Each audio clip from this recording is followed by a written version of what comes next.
You might have encountered notifications about end-to-end encryption when sending messages on popular apps like WhatsApp and Telegram, or noticed the HTTP with S in the URL when logging into websites. Have you ever wondered what this means? How do these apps and websites ensure the data security over internet? Today we will explore the concept of encryption, the two main methods of data encryption, which are symmetric encryption and asymmetric encryption. Let us start with the definition of encryption. It is the process of converting plain text or data into coded form to prevent unauthorized access. It ensures that only authorized parties can read the original information. Encryption is essential for securing sensitive data during transmission or storage.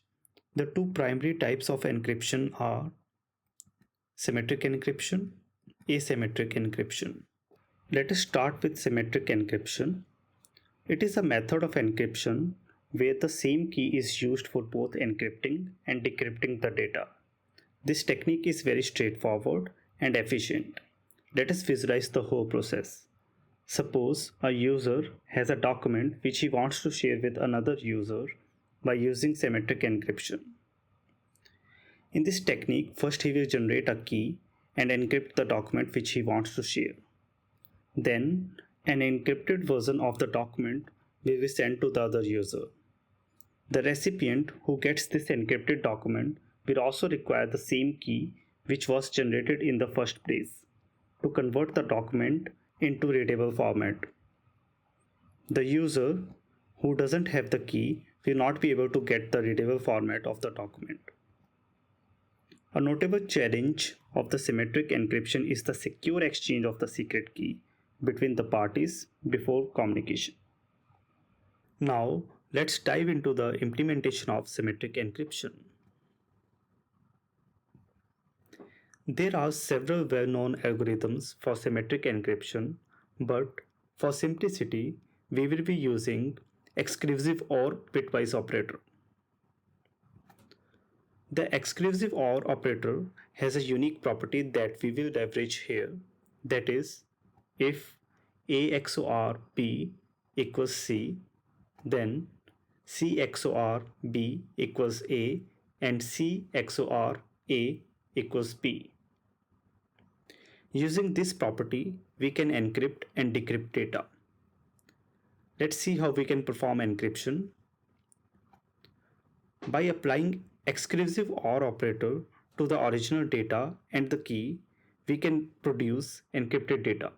To retrieve the original data, we apply the exclusive OR operator again, this time using encrypted data and the same key. This operation will result the original data.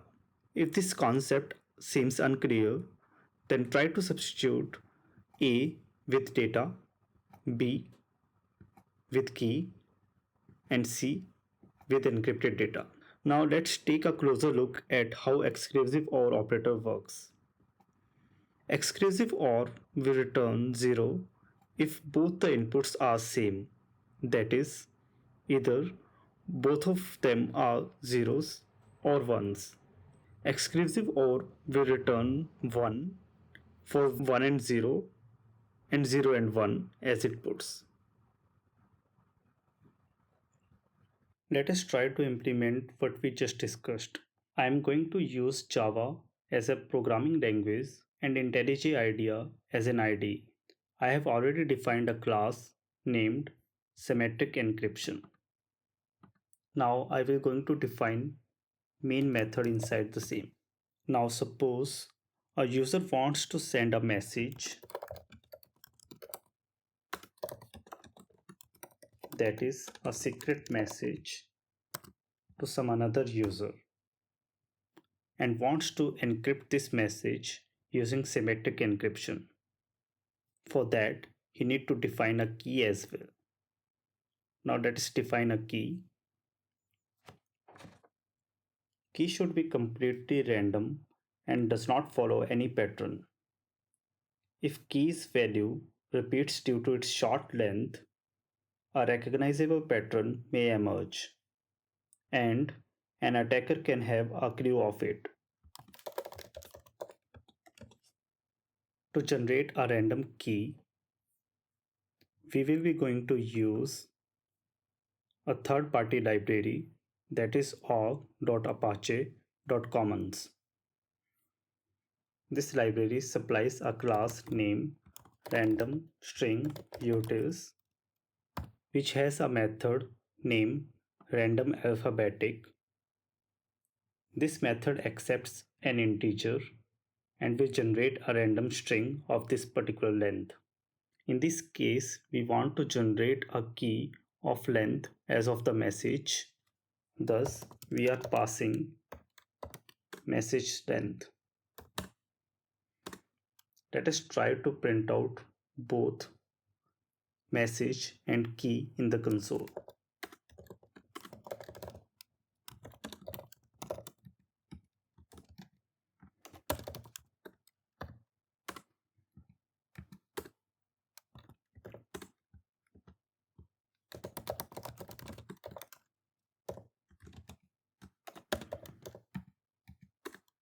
Now to apply the exclusive OR operator on the key and the message, we first need to convert them into bytes array.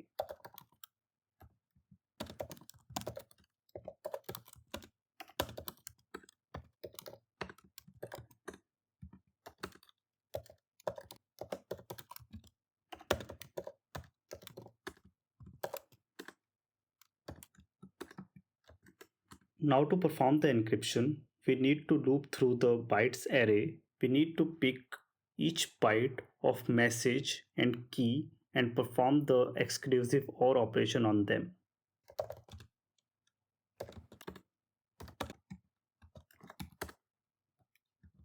Now let us define the placeholder to store the encrypted message. Encrypted message is also known as ciphertext.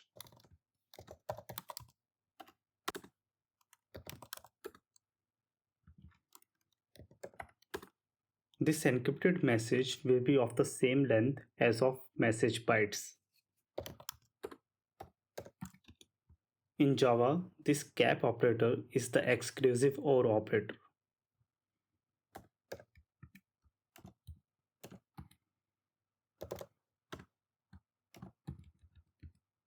At this particular stage, we have already encrypted the data.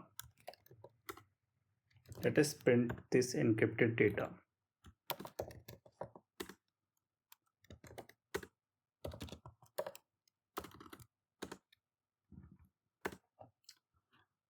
Let us put some paddings over here. Now this encrypted data is being sent from first user to another user along with the key. After receiving this encrypted data, to retrieve the original data, this second user need to apply exclusive OR operation on both encrypted data, that is ciphertext, which we just received, and the key, which he again received from the first user. Again, let us define the placeholder for decrypted data.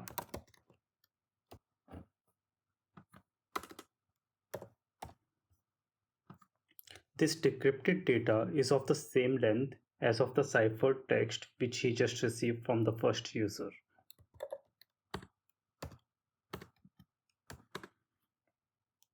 Now again, this second user will loop through each byte in the decrypted bytes and perform the exclusive OR operation between ciphertext and the key.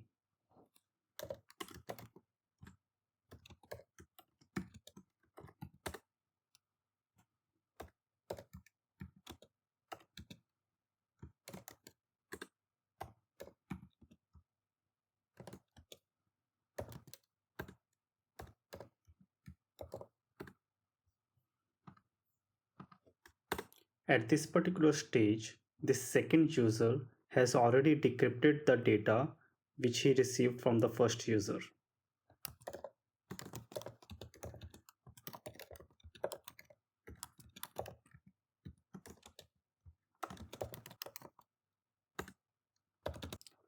Let us try to execute the code and look at the values generated.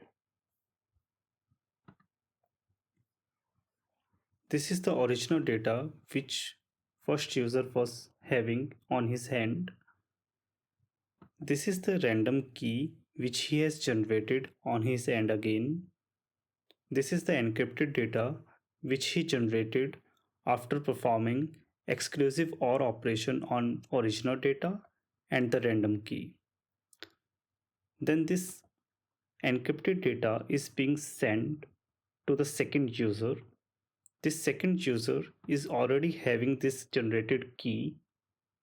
This second user will again perform exclusive OR operation on this randomly generated key and this encrypted data to decrypt this data on his end.